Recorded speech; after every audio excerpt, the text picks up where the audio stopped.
Здравствуйте, меня зовут Максим, я работаю в Кыргызском инвестиционном кредитном банке, я являюсь начальником управления розничного кредитования.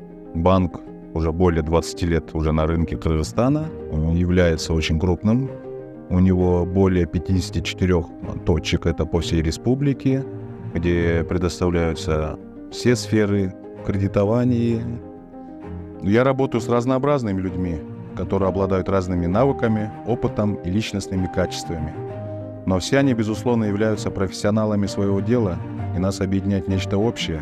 Это вера и приверженность к корпоративным ценностям банка, в которой мы работаем. Мы все работаем в одной команде и стремимся к достижению общих целей.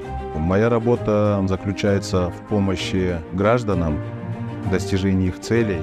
Мне нравится видеть, как они достигают эти цели, улучшают свою социальную жизнь, улучшают свой уровень жизни, что подтверждает миссию KCB как надежный банк для лучшей жизни.